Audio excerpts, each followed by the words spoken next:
اگر تو یہ دوبارہ سے آ گئی سپریم کورٹ کو ایسا فیصلہ دے دیتا ہے پھر تو تھوڑا سا یہ ٹیمپریچر جون سا ہے اس میں آپ کو نظر آئے گا کہ جی اس کی جو ہے اوپر کی طرف جاتا ہوا. لیکن اگر یہ جو امینڈمنٹس ہیں موجود رہی اور نیب کی نئی تقرریاں ہو گئیں ڈپٹی چیئرمین اور پروسیکیوٹر جنرل کی تو پھر یہ نظر آئے گا کہ یہ ایک طرف سے پریشر آئے گا نیب کا اور نیب کا پریشر یقینی طور پہ سندھ میں کافی اتنا عرصہ ان کی حکومت رہی ہے تو اس کی طرف اگر نیب بڑھے گی تو پھر کافی چیزیں ابھی تو بہت ہائی لیول پہ باتیں ہو رہی ہیں لیکن پھر یہ پریشر کم ہوتا ہوا ہمیں نظر آئے گا. ممکنہ طور پہ بہت سے لوگ ملک سے باہر چلے جائیں. اور نمبر 2 جو پیپلز پارٹی نے جیسے مقصود صاحب نے کہا کہ جو امیدیں لگائی ہوئی تھی نیکسٹ الیکشن میں وہ یہی تھی کہ ہمیں سندھ بھی مل جائے گا, بلوچستان بھی مل جائے گا, پنجاب میں بھی 15-20 سیٹیں مل جائیں گی لیکن وہ بھی نہیں ہو رہا. اور آن ٹاپ یہ ہے کہ اگر الیکشن میں ڈیلے ہوتا ہے تو پیپلز پارٹی کو یہ نقصان ہو رہا ہے کہ جی یہ ہمارے پاس تو سندھ کب سے موجود تھا اور اگر سندھ بھی چلا جاتا ہے اور کچھ بھی نہیں ملتا اور کیسز بھی ہمارے خلاف بننے شروع ہو جاتے ہیں تو پھر یہ وہ سچویشن ہے کہ جس میں پیپلز پارٹی کو ڈیسائیڈ کرنا ہوگا یا تو وہ اپنی کیسز بچائے گی اور اگر اپنے کیسز نہیں بچاتی اور وہ جمہوریت کی بات کرتی ہے تو پھر ان کو قربانی دینی ہوگی. لیٹس سی کہ وہ اب کس انداز میں سامنے آتے ہیں. ٹھیک ہے رضی صاحب آپ کیا کہیں گے جو پیپلز پارٹی کی تنقید جائز ہے یا پھر انتخابی سٹنٹ؟ دیکھیے پہلی تو یہ بات ہے کہ آج کے دن جو ہے یہ نوٹ کر لیں آپ آج باقاعدہ سے کیمپین ہو گئی ہے شروع الیکشن کیمپین اور یہ اس کی نشانی ہے. نواز شریف صاحب نے لندن میں ایک انٹرویو دیا ہے اور اس کے اندر انہوں نے بھی کچھ باتیں کہی ہیں اور انہوں نے 2 جرنیلوں اور 4 ججز کا نام لیا ہے باقاعدہ اپنے اس انٹرویو کے اندر اور پاناما بینچ کو ایز اے بینچ جو ہے وہ نامزد کیا ہے. جن ججز کا نام لیا ہے اس میں ایک سٹنگ جج بھی ہیں سپریم کورٹ کے. اس لیے میں نے کہا کہ تمام پارٹیوں نے اس کے اوپر بات کی ہے. اس کا مطلب ہے کہ نریٹو کے حوالے سے جنگ شروع ہو گئی. اب آ جائیے الیکشن کیمپین شروع ہو گئی. اب آ جائیے اس کے اوپر یہ جو مطالبہ کیا ہے نا انہوں نے کہ مسلم لیگ نون ہمیں دے, اس کا مطلب کیا ہے؟ اس کا مطلب یہ ہے کہ وہ یہ ثابت کرنا چاہ رہے ہیں بالواسطہ طور پہ کہ موجودہ کیئر ٹیکر گورنمنٹ جو ہے یہ مسلم لیگ نون کا تتمہ ہے یا اس کی کنٹینیوٹی ہے اور اس لیے ہم مسلم لیگ نون سے مطالبہ کر رہے ہیں. اور اس مطالبہ کرنے کے دوران انہوں نے بڑی مہارت سے اپنا دامن ان 15 ماہ کے بیگج سے چھڑوانے کی کوشش کی ہے جس کے وہ ایکول پارٹنر رہے ہیں وہاں پہ. دوسری بات تیسری بات یہ ہے کہ آئندہ الیکشن کے اندر کسی پارٹی کے پاس کوئی پرفارمنس نہیں. اگر کسی کے پاس 15 ماہ کی پرفارمنس نہیں ہے تو کسی کے پاس 3 سال 7 ماہ 21 دن کی بھی پرفارمنس کوئی نہیں ہے. یہ ہم بڑی کنوینئنس کے ساتھ بھول جاتے ہیں. ان کے پاس وہ بھی نہیں ہے, اسی لیے وہ پہلے جا کے جیل بیٹھ گئے نا کہ ہم مظلومیت کا بیانیہ بیچیں گے. اچھا پیپلز پارٹی کہتی ہے ہم سے بڑا مظلوم کون ہے, ہمارے تو شہداء جو ہے وہ گڑی خدا بخش کے اندر دفن ہے اور ہم نے تو جمہوریت کے لیے بڑی قربانیاں دی ہیں. اور نواز شریف صاحب نے بھی مظلومیت کا بیانیہ کھیل دیا, کارڈ کھیل دیا کہ مجھے کیوں نکالا اور میں جناب میرے ساتھ ظلم ہو گیا اور آپ کا مینڈیٹ جو تھا وہ چوری ہو گیا.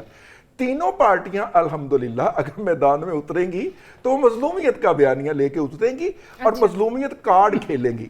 اب دیکھنا یہ ہے کہ جو ووٹر ہے وہ ان میں سے تینوں میں سے جب ایک ہی سودا مظلومیت کا بکرا ہوگا تو وہ کس کی مظلومیت خریدے گا اور الیکشن والے دن جا کے اپنی رائے کا اظہار کرے گا. میری رائے کے اندر پیپلز پارٹی نے بنیادی طور پہ پی ایم ایل این کو پن کیا ہے کہ جناب گزشتہ جو 15 دن کی جتنی ناکامیاں تھیں آپ اس کے 15 ماہ کی اس کے آپ قصوروار ہیں اور ہمارا اس سے کوئی لینا دینا نہیں. ٹھیک ہے سلمان عابد صاحب, آپ کو بھی یہی لگتا ہے کہ پیپلز پارٹی کی جانب سے یہ ایک انتخابی سٹنٹ ہی ہے؟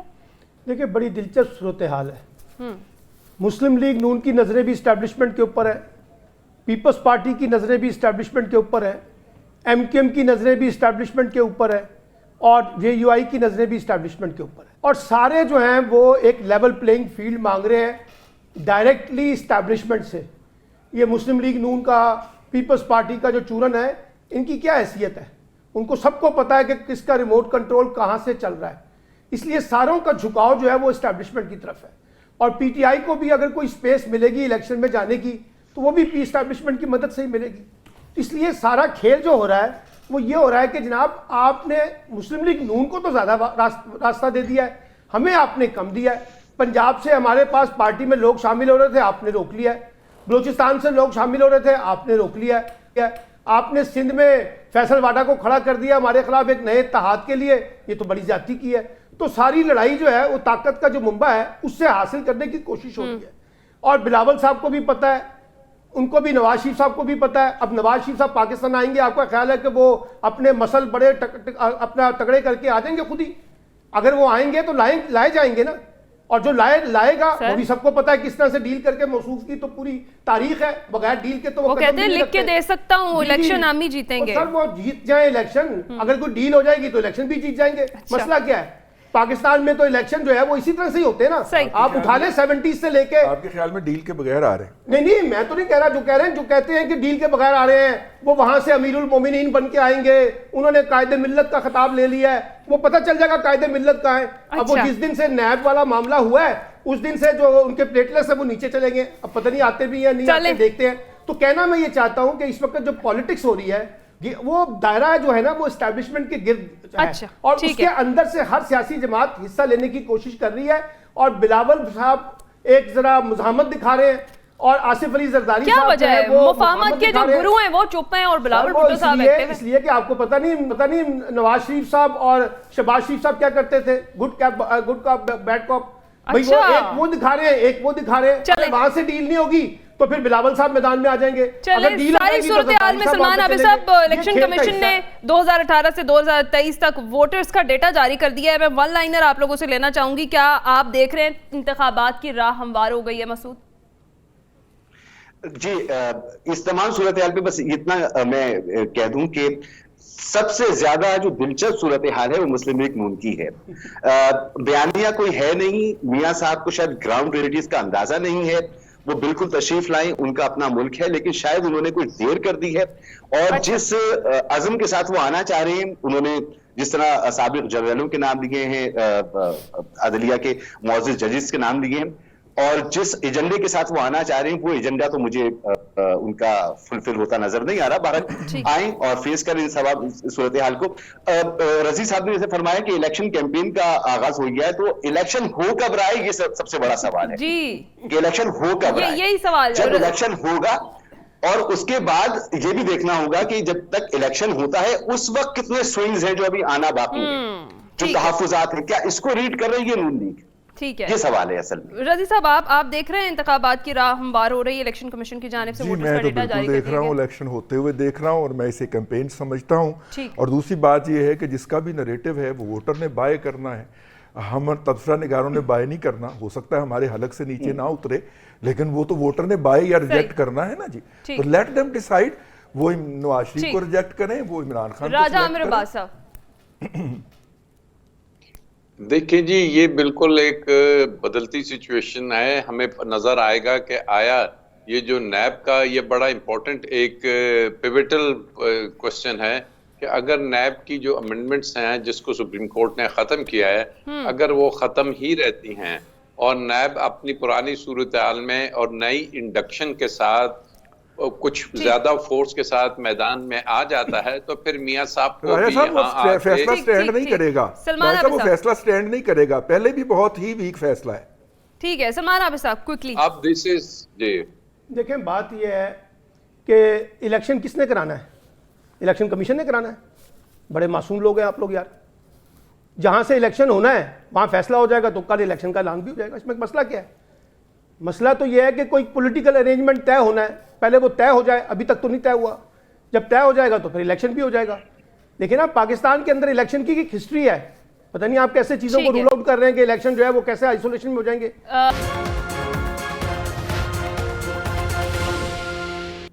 ویلکم بیک ناظرین. بریک پر جانے سے پہلے ہم بات کر رہے تھے کہ کالا دھن روکنے کے لیے حکومت کا ڈیجیٹل کرنسی متعارف کرانے کا فیصلہ سامنے آیا ہے. ساتھ ہی ساتھ ڈالر ذخیرہ کرنے والوں کے خلاف بڑے ایکشن کا فیصلہ کیا گیا ہے. گھروں پر چھاپے مارنے کی تیاریاں کی جا رہی ہیں. مسعود, کتنا خوش آئندہ ہے یہ عمل جو ڈیجیٹل کرنسی متعارف کرانے کا جو فیصلہ ہے؟ یہ ہر حکومت کو کرنا چاہیے, نگراں حکومت بھی کر رہی ہے, بڑی اچھی بات ہے, اور یہ بہت پہلے سے شروع ہو جانا چاہیے تھا. ہمارے ریجن میں تقریباً تمام ملکوں میں اس طرح سے ہو رہا ہے. افغانستان کو چھوڑ کر افغانستان میں بھی لگتا ہے کہ جو جس طرح سے ان کی معیشت آگے بڑھ رہی ہے وہاں پر بھی شروع ہو جائے گا. تو ہمارے یہاں ہونا چاہیے. بھائی یہ ایڈمنسٹریٹو معاملات ہیں جو ساتھ ساتھ چلتے رہنے چاہیے. لیکن اس وقت پاکستان کا بنیادی مسئلہ جو ہے وہ پاکستان میں سیاسی استحکام ہے, جس کے ساتھ معاشی استحکام جڑا ہوا ہے. آپ چاہے کتنے بھی چھاپے مار لیں, آپ اسمگلنگ روکنے کی بات کر لیں, تمام معاشی ماہرین اس پہ متفق ہیں کہ یہ ٹیمپریری ہوگا اگر آپ نے کوئی اسٹیپ نہیں لیے. تو وہ لینے کے لیے ضروری ہے کہ ملک میں ایک استحکام ہو, کاروبار کی فضا ہو. 2013 سے لے کر اب تک آپ کی ایف ڈی آئی جو ہے وہ ڈکلائن کا شکار ہے. آپ کے یہاں فورن انویسٹمنٹ نہیں آ رہی, آپ کے یہاں ریمیٹنسز کے ایشوز ہیں, آپ کے یہاں ٹیکس کلیکشن بہت بڑا ایشو ہے, آپ کا سرکولر ڈیٹ جو ہے وہ آسمان سے باتیں کر رہا ہے. تو ان ساری چیزوں کو ٹھیک کرنے کے لیے ایک امن و امان کی ضرورت ہے, پولیٹیکل اسٹیبلٹی کی ضرورت ہے, اور نگراں حکومت کا کام کہ یہ ایڈمنسٹریٹو میجر ضرور ہوئے نہیں, لیکن ان کا اصل کام یہ ہے کہ انہوں نے الیکشن کرانا ہے.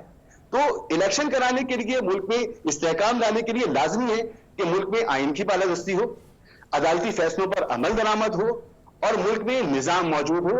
یہ نہ ہو کہ ہر کچھ دنوں کے بعد گول پوسٹ چینج ہو جائے اور پولیٹیکل سچویشن ہو, ایڈمنسٹریٹو سچویشن ہو, وہ ہر کچھ دنوں کے بعد تبدیل ہو اور کاروبار کی کوئی فضا نہ بن پائے.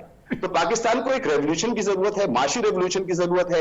ہمیں زراعت پہ بھی کام کرنا چاہیے, ہمیں ٹورزم پہ بھی کام کرنا چاہیے, ہمیں انڈسٹریز پہ بھی کام کرنا چاہیے, ہمیں فورن انویسٹمنٹ بھی لے کر آنی چاہیے. لیکن اس کے لیے ماحول بنانا چاہیے, اور ماحول بنانا نگراں حکومت کا کام نہیں ہے.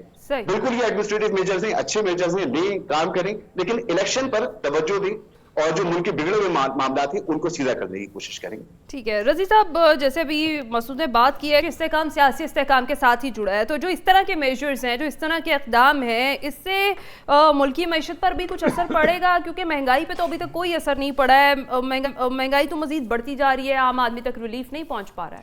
ہاں دیکھیے, یہ معاشی استحکام اور سیاسی استحکام والا جو ہے یہ ریلیٹیو ٹرم ہے. ہم نے بہت زیادہ پولیٹیکل سپیکولیشن کے اندر اور پولیٹیکل اپ ہیول کے اندر ساؤتھ کوریا اور جاپان کو بھی ترقی کرتے ہوئے دیکھا ہے, جہاں پہ 3 دن میں پرائم منسٹر بدل جایا کرتے تھے اور ان کی پارلیمنٹ کے اندر لوگوں کے سر پھاڑتے تھے اور وہ ادھر ادھر ہو جاتے تھے. لیکن میں بہرحال مسعود بھائی کی جو بات ہے, آرگومنٹ ہے, اس سے ایگری کرتا ہوں, اس کے علاوہ باقی جتنے بھی ہیں. لیکن یہ مجھے سمجھ نہیں آئی, ہمارے ہاں جو آن لائن پیمنٹس یا کریڈٹ کارڈ کے ذریعے پیمنٹس جو ہے اس کا والیوم ہر سال تقریباً 2.5 گنا ہو جاتا ہے. کہ پچھلے سال اگر لوگوں نے آن لائن پیمنٹ کی تھی تو اس دفعہ 250 لوگوں نے, یا 250 ارب روپیہ, 100 ارب کے مقابلے میں 250 ارب روپیہ آن لائن پیمنٹ ہوگی.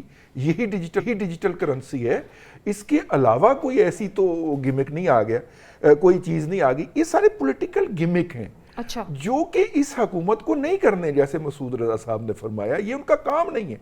وہ الیکشن کروانے آئے ہیں, وہ الیکشن کروائیں. یہ سارے اقدامات ایسی گورنمنٹ نے کرنے ہیں جس کو 5 سال کا مینڈیٹ ملے اور وہ شارٹ ٹرم, میڈیم ٹرم اور لانگ ٹرم ڈیسیژن لے سکے. بہرحال یہ اس طرح کے گیمکس اس لیے چھوڑے جاتے ہیں تاکہ یہ ثابت کیا جا سکے کہ ہم کوئی بہت بڑا کام کر رہے ہیں اور ہم کوئی بہت بڑی پرفارمنس کرنے کی کوشش کر رہے ہیں.